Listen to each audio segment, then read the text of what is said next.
Bonjour à tous, je suis Gilles Mancillon, je venais vous saluer aujourd'hui. Je suis appelé à revenir communiquer sur ces principes de l'ascension. Même si je ne communique pas tous les jours, je vais le faire régulièrement, de toute manière. On va voir comment les choses se développent, se préparent. Je vais d'abord tirer quelques cartes entre deux éclipses. Donc c'est un grand mouvement, un grand changement, un grand mouvement de changement. Alors, je vais d'abord tirer 5 cartes pour regarder un petit peu ce que les conditions de la journée. Alors le passé, c'est le jugement. Le présent, c'est l'amour. Et le futur, c'est l'apprentissage. Donc tout ça, ça doit être vu comme une seule compréhension, le jugement, c'est-à-dire le renouveau, les choses ont été remises en place, c'est-à-dire il y a cette justice divine qui finit toujours par se manifester de toute manière. C'est une question de patience pour laisser le temps de notre propre volonté s'autodétermine dans la bonne direction. Actuellement, c'est cette carte de l'amour, c'est arriver à découvrir des octaves d'amour toujours supérieures, parce que l'amour, c'est la seule chose qui est réelle dans l'existence. À la fin de notre vie, on s'en apercevra. Tout le reste, on l'oublie, mais tout l'amour des petites choses, l'amour des grandes choses, tout l'amour qu'on a pu canaliser à notre vie, l'appréciation, c'est quelque chose de très important. Et donc, on doit se canaliser sur cet amour. Ça peut être aussi l'amour romantique. Et le futur, c'est l'apprentissage, c'est-à-dire on continue à apprendre, on continue tous les jours, il faut être ouvert, à garder sa conscience ouverte, remettre en question sa propre vérité, ses propres connaissances pour découvrir toujours des vérités supérieures. La base de la sagesse, comme disait Socrate, c'est je ne sais qu'une seule chose, c'est que je ne sais pas. À partir du moment où on ne sait pas, on peut apprendre quelque chose. Donc ça ne veut pas dire qu'il faut renier ses connaissances, il faut toujours l'esprit sait ce que l'on sait et ce que l'on ne sait pas, de toute manière. Donc c'est la chose sur laquelle on travaille aujourd'hui, c'est la création. La création, ça revient un peu à ce thème que je voulais aborder aujourd'hui, c'est-à-dire que la vie, c'est l'amour du tout. Dieu, c'est tout. Et donc, c'est arriver à se concentrer sur l'amour du tout. C'est-à-dire que dans notre vie, il y a des choses que l'on aime, des choses que l'on n'aime pas, des gens que l'on aime, des gens que l'on n'aime pas, ou moins. Enfin, disons, des situations qui sont faites, qui sont plus bienveillantes que d'autres qui sont toutes sortes de contrastes. Mais au-delà de tout ça, il y a le tout. Et ce tout, c'est l'amour. Le tout, c'est la source. Le tout, c'est Dieu. Le tout, c'est nous. C'est notre véritable moi, est un moi universel. Et donc, se focaliser, se concentrer sur cet amour du tout.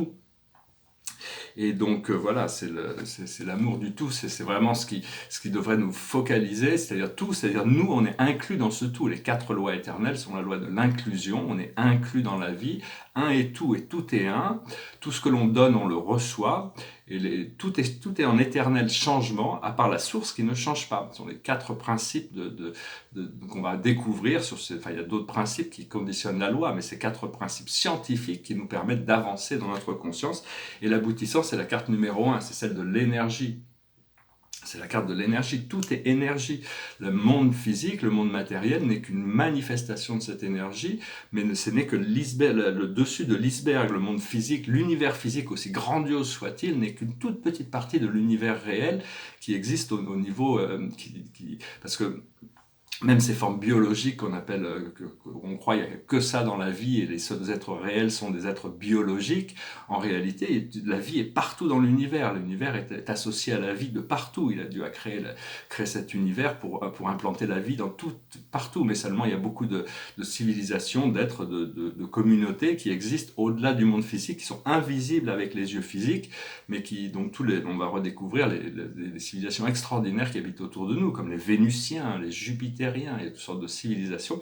Et une civilisation très importante qui va se révéler, qui va certainement être l'une des premières qui va se révéler à l'humanité de manière officielle, sont des civilisations extraterrestres sous-marines, c'est-à-dire des êtres qui vivent sous les océans depuis toujours, des extraterrestres. C'est un peu comme dans un film qui avait été fait, l'Abysse, ça s'appelle The Abyss, l'Abysse. Et donc, c'est des civilisations bien plus avancées que nous qui risquent de se révéler en premier, parce que c'est peut-être ce qu'il y a de plus facile, plutôt que des vaisseaux qui descendent du ciel, les gens auraient peut-être peur, alors que sous les océans, les gens savent déjà qu'il y a des mystères dans l'océan. Et que un océan, c'est quelque chose de... C'est le corps le plus important de la Terre, comme nous, l'organe le plus important de notre corps physique, le plus vaste organe que l'on possède, c'est la peau, ça englobe tout. Un peu comme l'océan qui couvre toute la planète. Donc voilà, je vais juste aborder quelques idées. Faut savoir que tous les dons psychiques, les dons psychiques, tout ce que l'on a, tous ces cadeaux de l'univers qu'on peut avoir, comme tous ces pouvoirs magiques, ces dons psychiques, on ne peut pas vraiment travailler dessus. Ils se révèlent naturellement quand c'est le moment. Et donc il va y avoir cette révélation sur les extraterrestres, hein. On a besoin d'être introduit, l'humanité a besoin d'être introduite, mais ça doit être graduel. Les premiers qui vont s'introduire seront certainement des humanoïdes qui ressemblent à l'humanité. Et petit à petit, on va découvrir des formes de vie qui ont toutes sortes de formes. Il y en a des grands, des petits, ils sont tous magnifiques, mais ils ont tous des formes très très différentes. Mais si c'était des insectoïdes qui arrivaient en premier, on aurait peur, quoi. Alors que si c'est des humanoïdes, ça sera beaucoup plus facile. Il y a des extraterrestres qui communiquent déjà avec nous, qui risquent aussi de participer à ce premier contact, qui s'appelle les Yael. Ça s'appelait les Asesani avant. Moi, on m'a fait voir à un moment donné, ils ont changé de la 4e à la 5e dimension. Ça a été symbolisé par 2 coupes de champagne qui se. Et donc le représentant, la personne qui parle pour eux, c'est un extraterrestre qui s'appelle Bachar. Je ne sais pas s'il y a des vidéos en français, c'est quelqu'un de très éclairé, qui est magnifique, c'est quelqu'un que je communiquais avec. Je vous recommande d'essayer de voir s'il y a des vidéos qui sont traduites de Bachar. C'est Darrell Anka qui est son médium. C'était intéressant de voir, je regardais une étude, c'est que les petits-enfants à l'école, à la maternelle, de plus en plus, ils refusent cette loi de la création de Darwin, comme quoi on est des singes évolués, ils veulent pas de ça. Donc ils interprètent la réalité de la création par rapport à la religion de leurs parents, mais ils refusent tout ça. Et donc il y a toute une prise de conscience, ces jeunes âmes, c'est pas des jeunes âmes, en réalité c'est des vieilles âmes qui arrivent et qui sont des petits-enfants. C'est important de tous les jours faire sa méditation, se tourner vers sa guidance intérieure tous les jours. Hein. Bon, au départ, c'est pour arriver à communiquer, ouvrir les lignes de communication avec notre moi intérieur, pour calmer ses sens, pour trouver cette paix à l'intérieur de plus en plus. Mais au bout d'un moment, cette communication, elle est ouverte. Mais ça ne veut pas dire qu'il faut arrêter de faire de la méditation. Et c'est savoir si vous n'étiez pas en train d'ascensionner, vous ne seriez pas en train d'écouter ces messages. Hein, de toute manière, ça ferait pas du tout partie du programme. Savoir que bon, toutes les contrastes sont des expressions divines. Enfin, tous les contrastes, toutes les choses, dans tous les êtres et toutes les choses, que ce soit dans les pierres, les cristaux sont des êtres divins, les arbres sont des êtres divins, les animaux sont des êtres divins, les humains sont des êtres divins, les planètes ne sont pas des choses, ce sont des êtres divins, les étoiles ne sont pas des choses, ce sont des êtres divins. Tout possède ce créateur infini qui s'est exprimé comme ça pour arriver à travers les procédés d'évolution à éventuellement tout ramener à l'intérieur à partir de formes qui avaient été prédéterminées par nous, qu'on avait choisies pour arriver à exprimer pouvoir retourner à cet un. C'est le but, et le retour à l'un, le retour à la source. Alors, il va y avoir 3 vagues d'ascension. Hein. Il y en a eu déjà des vagues d'ascension. Il y a certaines personnes qui ont déjà ascensionné, mais il y a 3 vagues d'ascension. Si on fait partie de la première vague d'ascension, on va faire cette ascension et on doit rester pour encourager, assister, soutenir la vague numéro 2 et la vague numéro 3. Actuellement, il y a Vénus là qui passe en cancer. Bon anniversaire à tous les cancers. Mais il y a des conditions karmiques qui sont difficiles, enfin qui sont un petit peu challenging, qui remettent beaucoup de choses en question avec la conjonction de Saturne, le dieu du karma, du passé, des responsabilités, avec le nœud du sud qui représente tout le passé. Et tout ça, c'est en Capricorne. Capricorne, c'est le parent. Alors que de l'autre côté, le cancer, c'est l'enfant intérieur. Et le soleil va être en directe opposition avec Saturne. Et donc, tous ces vagues d'ascension, ça va amener à ce grand événement. Mais ce grand événement, ça va être quelque chose d'extatique, de joyeux. C'est les voiles qui tombent. Pour tous ceux qui ne sont pas préparés, ça risque de créer un choc. Mais pour tous ceux bon, c'est un petit peu, c'est une reconnexion cosmique. C'est un réveil. Bon, l'esprit me dit que bon, bientôt il va falloir que je parle à la télévision, à la radio, je peux même apporter ces messages sur les ondes plus vastes, hein, donc je vais voir comment ça se passe, parce qu'il y a beaucoup de choses qui sont encore cachées à ma conscience, on ne me les révèle que par petits morceaux. Et savoir aussi que bon, toutes ces vagues d'énergie qui viennent du cosmos, de l'univers, on les intègre quand on les intègre petit à petit, mais ça crée une accélération. On n'est pas obligé si ça va trop vite, il faut demander à ce que ça ralentisse. Si on n'est pas prêt à recevoir tout ça, on peut ralentir un peu. C'est nous qui contrôlons ces flots, mais enfin on a quand même envie d'avancer vite, donc c'est pour ça qu'on est toujours surchargé, on reçoit ces vagues. Ces vagues d'énergie, hein, et là on a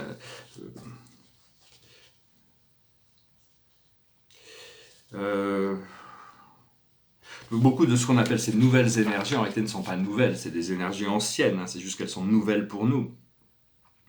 Ce qui est par contre, ce qui est nouveau, c'est l'ascension de cette planète, c'est l'ascension de tout ce monde physique. Jamais dans l'univers local, notre univers, une planète aussi encombrée par l'obscurité n'a fait une ascension de la troisième à la cinquième dimension, parce qu'on va passer par la quatrième, mais c'est pas ça qui nous intéresse. Les extraterrestres ne se focalisent pas sur ce passage de la troisième à la quatrième dimension qui se passera pour l'humanité dans cette décennie, dans les 10 ans à venir, mais ce qui nous intéresse, c'est directement la cinquième dimension, qui est l'aboutissant du projet. C'est pas besoin de perdre trop de temps dans les étapes. Et savoir que la lumière, c'est l'information, et l'obscurité, c'est la désinformation. Et l'Internet sert aussi bien la lumière que l'obscurité. On peut faire passer des mauvaises idées que des bonnes idées à travers l'Internet. Après ça, il faut avoir le pouvoir de discriminer personnellement à quoi on expose notre conscience. Parce que même si on n'accepte pas des choses négatives, il faut essayer d'éviter de subir ces programmes, parce qu'on ne fait que les... Donc après ça, il y a la liberté de parole, puisque même que ça soit positif ou négatif, c'est où est-ce qu'on tire la ligne, qui a le droit de censurer, qui a le droit... Parce que bon, aussi, cette censure peut être utilisée à des fins politiques, pour des agendas. Donc c'est à nous, personnellement, l'agenda sur Internet, il y a beaucoup plus de liberté de choisir ce que l'on regarde que sur la télévision, qui est un peu imposée quand même. Mais éventuellement, la télévision sera libérée. Savoir aussi que quand on a découvert la physique et la chimie, la science contemporaine a complètement dénigré la connaissance ancienne, c'est-à-dire ils ont découvert les éléments chimiques, les atomes, les particules, les molécules, et donc, mais ça c'est très très superficiel, ce n'est qu'une manifestation des 4 éléments qui sont à l'intérieur, qui sont des forces vivantes, et ces 4 éléments sont les éléments qui nous permettent de découvrir la magie, et si on va plus profondément, on trouve les 3 flammes sacrées. Ces 4 éléments, à la base il y a la terre, au niveau du nombril il y a l'eau, au niveau du plexus solaire il y a le feu, et au niveau du cœur il y a l'éther, il y a l'air. Donc ça, ce sont nos 4 éléments qui nous permettent plus, donc il y a les 4 éléments plus la conscience. C'est la conscience qui interagit avec les 4 éléments qui fait cette coagulation de forme que l'on a. S'il n'y avait pas de conscience, on ne pourrait pas avoir de forme. Et donc la conscience, c'est quand même un des éléments qui est le plus important à comprendre. Donc voilà, hein. Donc voilà, je voulais juste venir vous saluer aujourd'hui. J'ai tiré quelques cartes et puis je vais venir faire un message. J'espère que ce message aura été intéressant pour vous. Hein. L'esprit m'annonce une situation qui est tellement merveilleuse que j'essaye d'arrêter de m'inquiéter et de me plaindre par rapport aux choses, aux situations ou quoi que ce soit. Hein. Donc la plus haute sagesse pour nous aujourd'hui, c'est la santé. C'est de savoir parce que, par exemple, bon, pour moi, il y a plein de choses que j'aimais faire avant, que j'aime beaucoup moins faire maintenant. Hein. Demain, je mange beaucoup moins de viande. J'ai toujours mangé beaucoup de viande dans ma vie. Bon, j'ai eu une période, pendant 10 ans, j'étais végétarien aux États-Unis. Mais de moins en moins, je mange de viande. À une époque, j'aimais bien fumer un cigare de temps en temps. Maintenant, ça me fatigue. Je n'ai plus trop l'intérêt. Bon, toutes ces choses, parce que bon, c'est des choses qui faisaient partie du passé, mais qu'on n'a pas forcément besoin. Mais comme le café, je buvais du café toute la journée. Maintenant, bon, je peux en boire un le matin, mais ça s'arrête là. Hein. Donc il faut arriver à savoir qu'est-ce que l'on doit faire pour améliorer un petit peu la condition de notre physicalité et d'essayer de retourner à un état naturel, le plus naturel possible, pour découvrir le côté naturel de la vie, pour se retrouver complètement. Donc ça veut dire arriver à déconnecter tous ces anciens programmes qui sont encore actifs, parce que même quand on arrête ces habitudes, elles ont été là pendant très très longtemps, ou l'alcool, ou les drogues, ou toutes sortes de choses, et donc ces habitudes ont été là pendant tellement longtemps qu'elles continuent à être actives, et donc ça prend du temps pour les déconnecter, parce que ça fait des années qu'on les cultive, et dans le corps, c'est mémoire cellulaire, les autres. Donc il suffit de dire non merci, respirer, et laisser passer la vague. Alors ce que l'on doit comprendre, c'est les phobies, c'est les peurs. On doit pouvoir dire, si on dit à une peur qu'on l'aime, la peur disparaît. Et une fois à partir de là, on découvre la mère, on découvre le divin féminin, on découvre cet état de réceptivité, cet amour, cette connexion. Ce que l'on doit faire, c'est l'épouse. On doit se préparer pour une relation magique, une relation merveilleuse, pour être prêt, quelle que soit la personne, parce que c'est laisser à Dieu le soin de votre ange gardien, le soin de choisir d'harmoniser la situation pour vous amener en harmonie avec cette âme sœur, ou cette complémentarité, ou cette relation. Et l'aboutissant, c'est l'amour non partagé. C'est-à-dire que bon, si l'amour n'est pas partagé, il faut lâcher prise. Il faut continuer à aimer, mais il faut lâcher prise. Mais bon, on a des vœux, on a fait des vœux, on a fait le vœu, on a fait certains plans d'âme, et donc on doit s'en tenir le plus possible. Il faut arriver à développer cette confiance, et à partir de là, on trouve la ferme. On va trouver la ferme. On va pouvoir pouvoir être autonome, parce qu'on dépend beaucoup de la société. Il y a des sociétés qui vont se recréer à l'intérieur de la société, qui vont être des sociétés éclairées, des communautés éclairées, qui vont être beaucoup plus indépendantes, où on va pouvoir développer toutes sortes de nouvelles technologies, de nouvelles idées, qui vont servir de modèle pour le reste de la société. McGill m'avait expliqué ça il y a très longtemps. Donc voilà, hein, derrière moi c'est un tableau qui s'appelle la table rouge. Sur cette table rouge, il y a cette coupe qui est un peu magique, hein, où il y a toute cette lumière qui sort et qui englobe tout le tableau, le paysage. C'est un tableau 2005, c'est une sorte de Saint Graal. Et ici c'est mon ami Tali. J'ai toutes sortes de papiers, hein, sur papier, mais je ne les ai pas changés de cadre, donc je montre un peu toujours les mêmes. Bon, ils sont beaux, je trouve qu'ils sont assez agréables à regarder quand même. Parce qu'un tableau, ça doit être quand même beau, enfin ça doit être agréable à regarder sur le long terme, hein, c'est pas juste... Parce qu'il y a des tableaux qui sont très chers et très, très, très reconnus, mais moi, une fois que je les ai vus, maintenant, bon, les choses me lassent. Donc, bon, si j'ai l'opportunité de retourner à mon premier métier, qui était galeriste et marchand d'art, je vais pouvoir quand même créer une sélection. Ça ne veut pas dire que je vais arriver quand même à choisir ces choses qui moi, me semblent, m'apportent du bonheur sur le long terme, au niveau de l'énergie, de la vibration. Hein. C'est une question de vibration, les tableaux, plus que même des images. Et donc, je vais finir avec une chanson, hein, c'est une chanson que tout le monde connaît, c'est une vieille chanson, ça s'appelle Amazing Grace, je suis sûr que vous la connaissez, c'est pas amener cette grâce avec vous, vous pouvez la chanter avec moi, it goes like this. Amazing grace, how sweet the sound that saved a wretch like me. I once was lost, but now I'm found. Was blind, but now I see. 'Twas grace that taught my heart to fear, and grace my fears relieved. How precious did that grace appear, the hour I first believed, when we've been there 10,000 years, bright shining as the sun, we've no less days to sing God's praise than when we first begun. Voilà, je vous remercie d'être resté jusqu'à la fin. Je vais tirer une dernière carte, puis je vais vous saluer. J'espère que vous passerez une excellente journée, hein, de toute manière. Et soyons prêts pour des miracles, soyons prêts pour s'attendre à l'inattendu, être prêts pour tout, hein, c'est l'essence. Le 7 de Michael, il y a une meilleure manière de faire. Faire cavalier seul n'est peut-être pas la meilleure solution. Ne négligez pas les détails.